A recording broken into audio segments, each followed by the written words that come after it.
अगर आप भी एक पाई कॉइन होल्डर हैं तो आपको यहाँ पे सबसे ज़्यादा डर लग रहा होगा क्योंकि मार्केट कुछ लगातार नीचे ही गिरती जा रही है। लेकिन पाई का भी आपने देखा कि प्राइस 40 सेंट के आसपास आ गिरा। कहाँ हम इसमें एक एक्सपेक्टेशन लगाकर बैठे थे कि शायद ये $1 वापस जाएगा और उससे ऊपर जाएगा, लेकिन लगातार नेगेटिव न्यूज़ तो पाई की थी ही। इसी के साथ साथ यहाँ पे इसका जो टोकन अनलॉक है बहुत बड़े लेवल पे हो रहा है, और वो भी उस दौरान जब मार्केट वैसे ही बहुत ज़्यादा नीचे गिर रही है। यानी कि BTC लगभग $75,000 के आसपास आ गिरा, क्योंकि डोनाल्ड ट्रंप ने अभी बहुत ज़्यादा उद्यम मचाया हुआ है पूरी मार्केट में। सारे के सारे स्टॉक्स, क्रिप्टो, हर तरह की मार्केट नीचे गिर रही है। तो ये भी हम डिस्कस करेंगे, लेकिन ये आज का वीडियो सबसे ज़्यादा इंपॉर्टेंट है पाई नेटवर्क को लेकर, क्योंकि आपको भी शायद लग रहा होगा कि पाई नेटवर्क ने अपना पल्ला झाड़ दिया है पाई को लिस्ट करके, और अपना जो अनलॉक है वो रेगुलर कर रहा है। यानी कि सभी को कॉइन्स मिल रहे हैं और वो बेचते जा रहे हैं, जिसकी वजह से प्राइस स्टेबल हो ही नहीं पा रहा है। ना तो सप्लाई कंट्रोल हो रही है, ना ही डिमांड कंट्रोल हो रहा है, और मार्केट वैसे भी नेगेटिव है। तो इस दौरान भी अभी एक बहुत ही बड़ा अपडेट आया है। अगर आप सोच रहे हो कि पाई नेटवर्क का सब कुछ खत्म हो चुका है, तो यहाँ पे इकोसिस्टम को लेकर एक बहुत बड़ी अपडेट आई है कि पाई नेटवर्क अभी किस चीज़ के ऊपर काम कर रहा है, जो कि सीक्रेटली काम कर रहा है। अब इसके बारे में आपको मैं इस वीडियो में बताने वाला हूँ, और प्राइस का भी हम डिस्कस करेंगे, क्योंकि इसका प्राइस नीचे लगभग 30-40 सेंट के आसपास तो ऑलरेडी पहुंच चुका है। इसके बाद इसकी सपोर्ट है, अगर ये सपोर्ट ब्रेक कर देता है तो बहुत ही बुरा हो सकता है। लेकिन फिर भी अभी पूरे चांसेस हैं कि आपको यहाँ पे पाई नेटवर्क फिर से रिकवर होता हुआ दिखेगा, क्योंकि कई सारी पॉजिटिव अपडेट्स हैं जो मैंने अभी छानबीन करी है तो मुझे पता चला है। इसी के साथ पाई नेटवर्क के बर्न टोकन्स या फिर टोकन्स के बर्न की भी बात करी जा रही है, जो पूरा मैं आपके साथ डिटेल में इस वीडियो में बताने वाला हूँ। तो वीडियो को पूरा देखते रहना। चैनल पर पहली बार आए तो प्लीज़ सब्सक्राइब करके बेल आइकन दबा लीजिए। चाहे वॉल्फ स्ट्रीट चैनल है या फिर वेब3 बुल है, तो दोनों के ऊपर मैं सेम वीडियोस डालता हूँ, क्योंकि हमें प्रॉब्लम बहुत ज़्यादा आती है जब यूट्यूब हमारे पाई की वीडियोस, वजीरेक्स की वीडियोस जो मैं आपके साथ अपडेट शेयर करता हूँ वो हटाना शुरू कर देता है।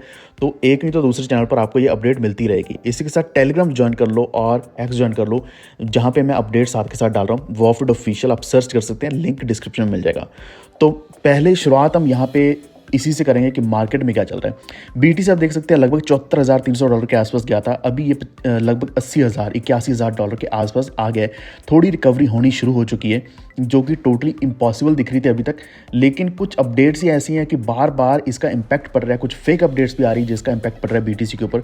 सिर्फ BTC के ऊपर नहीं, बल्कि सारी मार्केट्स के ऊपर। और अगर BTC बढ़ेगा तो ऑब्वियसली जो ऑल्ट कॉइन्स है वो भी साथ के साथ रिकवर होना शुरू हो जाते हैं।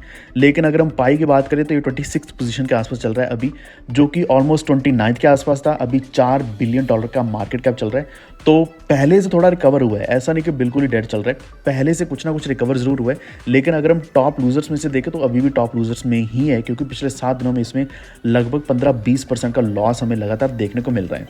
लेकिन खासकर अगर हम BTC की बात करें तो यहाँ पे एक जो रीज़न है, सबसे बड़ा रीज़न बने वो यही है कि आज के दिन वो पता चलेगा कि यहाँ पे डोनाल्ड ट्रंप ने क्या बोला कि अपने जो टैरिफ्स हैं, चाइना ने जो टैरिफ्स लगाए हैं 34% के, तो उसके अगेंस्ट डोनाल्ड ट्रंप ने कहा कि इसको हटाना पड़ेगा, आपको ये विड्रॉ करना पड़ेगा। जो भी 34% का इंक्रीज़ आपने ऐड किया है इसको हटाना पड़ेगा 8 अप्रैल तक। अगर नहीं हटाया जाएगा तो चाइना के ऊपर एडिशनल 50% का ट्रैफिक लग जाएगा, जो कि इफेक्टिव 9 अप्रैल को होगा। अब देख सकते हैं ये एक तरीके से वॉर ही चल रहा है। यानी कि यहाँ पे जो मैदान में ऐसा नहीं है कि यहाँ पे वेपन यूज़ किए जा रहे हैं, बल्कि एक टैरिफ ही सबसे बड़ा वेपन बन के मैदान में आ चुका है, जो अगेंस्ट ईच अदर चल रहा है। तो इसके बारे में आज के दिन यानी कि 8 तारीख को हमें पता चलेगा कि क्या बनता है, क्योंकि उसके बेसिस पे ही मार्केट ऊपर या नीचे जाएगी। लेकिन यहाँ पे मार्केट थोड़ी रिकवर होती हुई हमें दिख रही है, और जो पाई का प्राइस है ये भी रिकवर हुआ है, क्योंकि वापस इसका प्राइस अभी आया है लगभग 60 सेंट के आसपास आ चुका है। तो यहाँ पे रिकवरी तो शुरू हो गई है। अभी हम बात करते हैं सबसे बड़ी और बुलिश अपडेट के बारे में। सबसे बड़ी अपडेट जो है कि पाई का प्राइस हम देख रहे हैं लगातार क्रैश होता जा रहा है। लेकिन पाई कोर टीम ने यहाँ पे एक बहुत बड़ी चीज़ है जो रिवील नहीं करी है। किसी प्रोग्रामर ने यहाँ पे रिवील किया है कि बहुत बड़ी चीज़ के ऊपर काम चल रहा है पीछे। जो पाई टीम है अभी कुछ भी बताया नहीं है, लेकिन पीछे इस यहाँ पे डेवलपमेंट्स के ऊपर काम लगातार चल रहा है। यहाँ पे जो जॉन लैंग पाई के नाम से एक ट्विटर हैंडल है, तो इन्होंने बताया कि be patient with pi core team, और लिखा कि जो काम है वो अभी भी चल रहा है, बहुत कुछ बिल्ड किया जा रहा है, और जो टास्क है वो इजी नहीं है, तो टाइम तो लगेगा ही।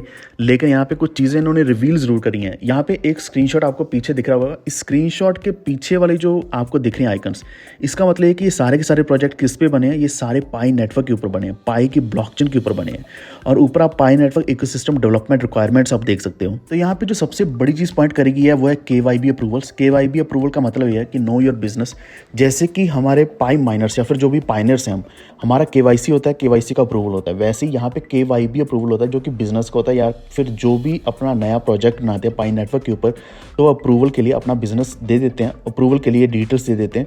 लेकिन ये अप्रूवल हुआ नहीं है। पहले भी आपको मैंने बताया था कि पाईदाओ स्वैप का अप्रूवल नहीं हुआ, तो उन्होंने एक ट्वीट भी किया था जो हमने पिछले वीडियो में कवर किया था।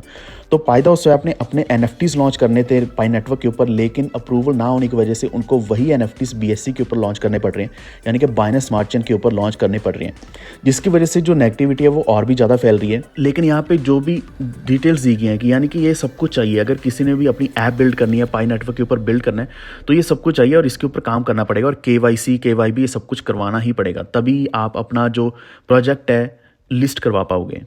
तो ये एक बहुत बड़ा अपडेट है जो कि पाई नेटवर्क को लेकर है। इसी के साथ अगर हम प्राइस की बात करें तो प्राइस आपको पता ही है कि इसका मेन रीज़न यही है कि लगातार जो पाई टोकन्स अनलॉक हो रहे हैं, जो भी प्राइस मिल रहा है उस पर सेल भी होते जा रहे हैं, क्योंकि कोई होल्ड नहीं कर सकता। इतने सालों से जो माइन करते आ रहे हैं वो ऑब्वियसली सेल भी करना चाहते हैं। अभी अगर हम बात करें तो पाई का प्राइस, अगर हम इसके सपोर्ट की बात करें तो ये लगभग 30 सेंट के आसपास है, और अगर ये ब्रेक होती है तो फिर उसके बाद प्राइस टोटली अनप्रिडिक्टेबल सा भी हो सकता है। तो अभी हम मार्केट में जो देख पा रहे हैं सजेशंस यही आ रही हैं कि पाई कोर को अभी बर्न मैकेनिज्म लगा देना चाहिए, यानी कि बिलियंस ऑफ पाई कॉइन्स को अगर बर्न किया जाएगा तभी प्राइस स्टेबल हो सकता है, वरना ये प्राइस जो है लगातार नीचे ही गिरता रहेगा, क्योंकि इसको कंट्रोल नहीं किया जा सकता इस तरीके से। अब यहाँ पे जो बर्न करने की बात करी जा रही है, ये वही कॉइन्स को बर्न करने की बात करी जा रही है जो कि 20,000 से ज़्यादा पाई फाउंडेशंस वॉलेट्स में टोकन्स पड़े हैं। इतनी बड़ी क्वांटिटी जो पड़ी है, जो कि बिना किसी काम के पड़ी है, या फिर इतनी बड़ी इसकी सप्लाई है, उसको कभी ना कभी कम तो करना ही पड़ेगा, क्योंकि अगर कम नहीं किया तो इसी तरीके से ये प्राइस नीचे गिरता रहेगा। इसी के साथ एक और सजेशन ये आया है कि कम्युनिटी ड्रिवन लिक्विडिटी पूल बनाना चाहिए पाई नेटवर्क का, जिसको CDLP का नाम दिया गया है। और ये जो प्लान काम करता है ये DC के ऊपर काम करने वाला है, यानी कि डॉलर कॉस्ट एवरेजिंग के बेसिस पे बाइंग स्ट्रेटजी यहाँ पे रहने वाली है। इसमें मेन चीज़ यही है कि जो अभी पाई अनलॉक हो रहे हैं उनको लगातार सेल किया जा रहा है, लेकिन इस CDLP से क्या है कि पाई की मंथली बेसिस पर बाइंग भी करी जाएगी और उनको होल्ड भी किया जाएगा, और इसी के साथ साथ DCA भी किया जाएगा। इससे पाई की लिक्विडिटी बढ़ने वाली है और जो सर्कुलेटिंग सप्लाई है उसको भी कम किया जाएगा, और डिमांड भी लगातार बढ़ने वाली है। तो ये जो सारी सजेशंस हैं ये सिर्फ पाई के प्राइस को ही स्टेबल नहीं करने वाली, बल्कि प्रोजेक्ट को थोड़ा स्ट्रांग बनाएगी, क्योंकि इस वक्त प्रोजेक्ट वीक होता हुआ दिख रहा है, जो मैं आपके साथ हर एक वीडियो में पहले भी शेयर कर रहा हूँ। और यही एक सबसे बड़ा कारण बन रहा है कि बाइनेंस के ऊपर क्यों नहीं लिस्ट हुआ, बायबिट के ऊपर नहीं हुआ, कॉइनबेस के ऊपर नहीं हुआ, क्योंकि उन्होंने बोला कि इसके जो ट्रांसपेरेंसी बहुत कम है, कभी भी सप्लाई को कम ज़्यादा किया जा रहा है, और जो टोकन अनलॉक हो रहे हैं वो अनलॉक होते ही उसको कंट्रोल करने की भी कोशिश करी जा रही है, लेकिन कंट्रोल भी नहीं हो रहे हैं। यानी कि यहाँ पे एक तरीके से पाई नेटवर्क थोड़ा फेल सा हो चुका है, लेकिन अगर इसको सही ढंग से स्ट्रेटजिकली हैंडल करने की कोशिश करी जाएगी तो डेफिनेटली हो जाएगा। और एक और चीज़ का ध्यान रखना जो मैंने आपको वीडियो के स्टार्टिंग में बताया कि यहाँ पे पाई नेटवर्क के ऊपर बहुत सारे प्रोजेक्ट्स आ रहे हैं, तो इसका इकोसिस्टम तो बढ़ने वाला है, ऐसा नहीं कि इकोसिस्टम कम हो जाएगा। दूसरा कारण ये एक तो रहने वाला है, मार्केट थोड़ी डंप में चल रही है, या फिर मार्केट टोटली नेगेटिव हो चुकी है, तो ये मार्केट रिकवर होगी तो इसी के साथ पाई भी रिकवर होगा। धीरे धीरे इसकी जो रैंक अभी 26 के आसपास चल रही है, 4 बिलियन के आसपास मार्केट कैप चल रहा है, ये बढ़ना शुरू हो जाएगा। तो यही है मेरी तरफ से इस वीडियो में। आपका क्या मानना है इसके बारे में, प्लीज़ एक बार नीचे कमेंट करके ज़रूर बताएं। अगर आपको BTC के बारे में या फिर कोई भी प्रेडिक्शन चाहिए किसी भी कॉइन के बारे में, नीचे कमेंट जरूर करना, मैं नेक्स्ट वीडियो में जल्दी लेकर आने वाला हूँ। तो वीडियो को लाइक कर दो, शेयर कर दो, और इसी के साथ हमारे चैनल को सब्सक्राइब करके बेल आइकन दबा लीजिए, ताकि आप तक आने वाले वीडियोज़ के नोटिफिकेशन हमेशा पहुँच रहे हैं। Stay tuned, thank you.